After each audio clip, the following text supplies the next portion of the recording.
Shalom Aleichem. Salam sejahtera bagi saudara sekalian. Selamat jumpa kembali dengan saya, Pendeta Muhammad Ramli, dalam acara Korma. Apa itu Korma? Korma adalah khotbah dari rumah. Nah, hari ini kita membahas firman Tuhan dari Galatia 6 ayatnya yang kedua, yang berkata,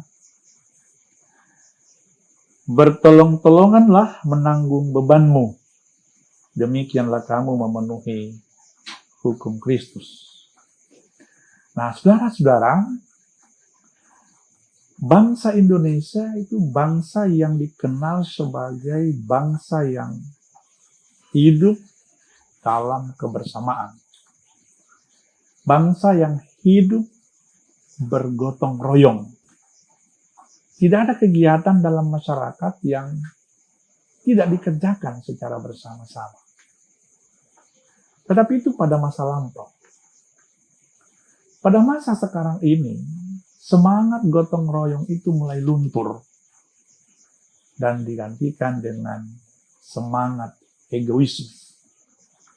Yaitu semangat yang mementingkan diri sendiri. Itu bisa kita lihat dalam kehidupan kita sehari-hari, di mana orang sibuk dengan gadgetnya, orang sibuk dengan handphonenya. Mereka tidak lagi mau peduli atau kurang peduli dengan apa yang terjadi di sekitar mereka. Mereka sibuk berhubungan dengan mereka yang jauh dan mengabaikan yang dekat. Sehingga dapat dikatakan, yang jauh semakin dekat, tetapi yang dekat semakin jauh.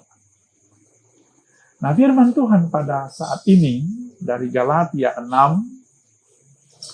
ayatnya yang kedua berkata, bertolong-tolonganlah menanggung bebanmu, demikianlah kamu memenuhi hukum Kristus.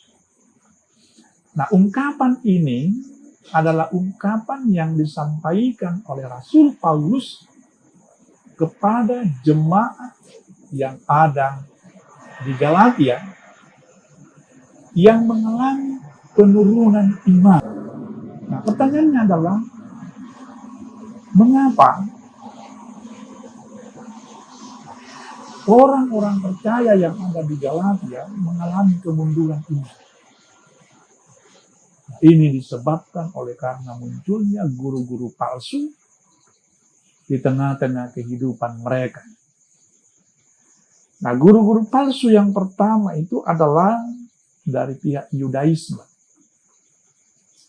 yang menekankan tentang keharusan melaksanakan Taurat Tuhan, yakni sunat. Hai orang-orang Galatia yang bodoh, siapakah yang telah mempesona kamu? Bukankah Yesus Kristus yang disalibkan itu telah dilukiskan dengan terang di depanmu? Galatia 3 ayatnya yang pertama. Yang kedua, dari kalangan Gnostik, penganut paham Gnostik. Kamu dengan teliti memelihara hari-hari tertentu, bulan-bulan, masa-masa yang tetap, dan tahun-tahun. Bisa kita lihat dalam Galatia 4 ayat 10. Nah, saudara-saudara, bertolong-tolonganlah menanggung bebanmu adalah sebuah perintah. Karena dia perintah itu berarti bahwa tidak ada alasan untuk menolak atau tidak melakukannya. Nah, perintah ini disampaikan kepada orang-orang percaya yang ada di Galatia dan juga kepada orang-orang percaya yang hidup di zaman sekarang ini.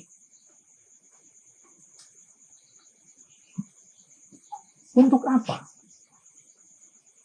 kita bertolong-tolongan? Untuk menanggung setiap persoalan yang terjadi di tengah-tengah kehidupan kita secara bersama-sama. Bertolong-tolongan menanggung bebanmu merupakan implementasi atau perwujudan dari kasih Kristus. Dalam Matius 22 ayat 37 sampai 40 yang sudah kita bahas sebelumnya. Bertolong-tolongan menanggung bebanmu tidak hanya diperuntukkan bagi orang Kristen saja, tetapi juga bagi orang di luar Kristen, yaitu umat manusia secara umum.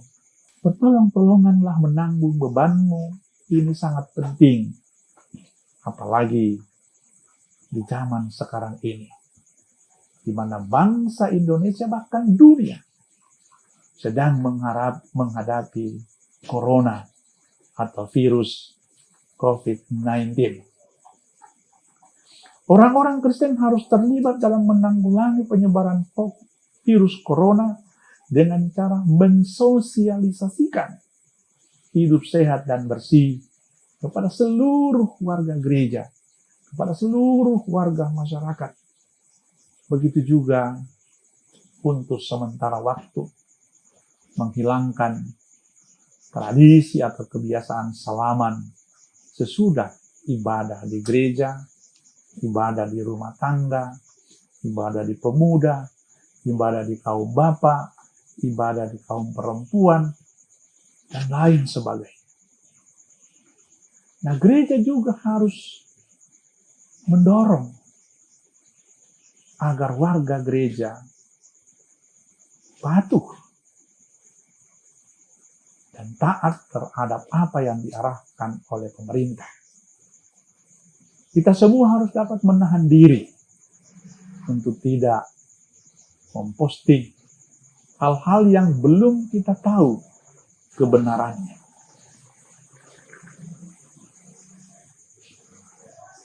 Melalui acara Korma ini, pada seluruh warga gereja dan warga masyarakat, saya mengajak untuk tidak lagi berdebat, tetapi sudah saatnya kita bergandengan tangan untuk tolong-menolong, bahu-membahu, mengambil tugas dan tanggung jawab sesuai dengan kapasitas kita masing-masing untuk menangkal